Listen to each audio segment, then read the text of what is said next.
पापों से छुटकारा। इसमें एक बड़ी सुंदर बात कही है, अपराध हो गए यदि उसका प्रायश्चित कर लिया जाए तो व्यक्ति पापों से मुक्त हो जाता है, कभी फिर उन्हें ही करने। यदि वह भगवान का बन जाए तो पाप करने के बाद में फिर उन पापों को दोबारा नहीं करेगा। ऐसा सुखदेव भगवान बोले। तो भगवान सुखदेव क्या बोले हैं अब सुनिए। तपसा ब्रह्मचर्येण समेन च दमेन च त्यागेन सत शौचाभ्याम यमेन नियमेन च। 5 नियम है और 5 यम है। वो कहते हैं कि इतनी चीजों को स्वीकार करे, तपश्चर्या, व्रत वगैरह, ब्रह्मचर्य, इंद्रिय दमन, मन की स्थिरता, दान, सत्य और अंदर बाहर की पवित्रता, ये 9 साधनों से मन, वाणी और शरीर द्वारा किए गए बड़े से बड़े पाप जल करके नष्ट हो जाते हैं। एक बार फिर बोल रहा हूं, सुन लो, लिख सकें तो लिख लो। लोग कहते हैं कि जो पाप हो गए हैं वो तो अब बने ही रहेंगे, वो नहीं धुलेंगे, लेकिन सुखदेव भगवान कहते हैं धुलते हैं, पक्का धुलते हैं, 100% धुलते हैं, वो कटते हैं। वो कहते हैं लोगों के पास 9 साधन होने चाहिए, उसको वो स्वीकार कर ले। तपसा ब्रह्मचर्येण समेन च दमेन च। आजकल ये विचार कर लिया कि व्रत करने से नोट मिल जाते हैं। ये धारणा बिल्कुल गलत है। जो उपवास, जो व्रत है वो धन के लिए नहीं, धन तो मेहनत से, पुरुषार्थ से कमाओ। जितना भी उपवास किया जाता है वह वर्तमान में या पूर्व में होने वाले पापों को समाप्त करने के लिए होता है, उनको काटने के लिए होता है। तो वर्णन किया गया तपसा, तपश्चर्या के द्वारा पाप कटते हैं परीक्षित, बिल्कुल कटते हैं। ब्रह्मचर्येण, जो संयम के साथ जीवन जीते हैं,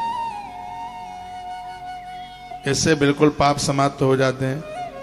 इंद्रिय दमन, अपनी इंद्रियों को अपने बस में रखना, इससे पाप समाप्त होते हैं। और मन की स्थिरता, मन का चंचलपन समाप्त हो जाए।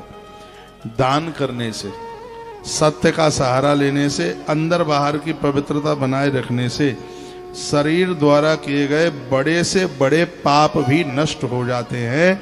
ऐसा 13 और 14 नंबर के श्लोक में भागवत जी के 6वें स्कंद के पहले अध्याय के श्लोक नंबर 13 और 14 में भगवान सुखदेव वर्णन करते हैं। वो कहते हैं कि यदि आपसे अपराध हो गया है, अब जान के हुआ अनजान के हुआ, अपराध तो हो ही गया है। इन अपराधों से बचने के लिए 9 साधन भगवान सुखदेव ने बताए। तपसा ब्रह्मचर्येण समेन च दमेन च त्यागेन सत शौचाभ्याम यमेन नियमेन च। वो कहते हैं तपस्या, व्रत इत्यादि, ब्रह्मचर्य, संयम जीवन का, और तत्पश्चात वो कहते हैं मन की स्थिरता, मन की चंचलता खत्म हो, अभ्यास वैराग्य से खत्म होगी। मन की स्थिरता, दान, सत्य का सहारा लेना, अंदर बाहर की पवित्रता को बना करके रखना, ये 9 साधन ऐसे हैं, सुखदेव भगवान कहते हैं इससे बड़े से बड़े पाप कट करके समाप्त हो जाते हैं। दान सिर्फ संपदा प्राप्ति के लिए नहीं, दान पापों को समाप्त करने के लिए होता है। भजन पापों को समाप्त करने के लिए होता है। वर्ण है, संयम भी है, ब्रह्मचर्य, ये सब चीजें ऐसी हैं जो हमारे बड़े से बड़े पापों को समाप्त कर देती हैं। भगवान की शरण में रहने वाले भक्तजन बिरले ही ऐसे होते हैं, केवल भक्ति के द्वारा अपने सारे पापों को उसी प्रकार भस्म कर देते हैं जैसे सूर्य भगवान कोहरे को समाप्त कर देता है। जो आप तीर्थ यात्रा करते हैं, भजन करते हैं, माला जपते हैं, गुरुजनों के सानिध्य में जीवन का निर्माण करते हैं, 4 धाम की यात्रा, तीर्थों की यात्रा करते हैं, तो सुखदेव भगवान कहते हैं कि भक्ति पाप को ऐसे समाप्त कर देती है जैसे सूर्य भगवान के निकलने पर कोहरा समाप्त हो जाता है, अंधकार समाप्त हो जाता है।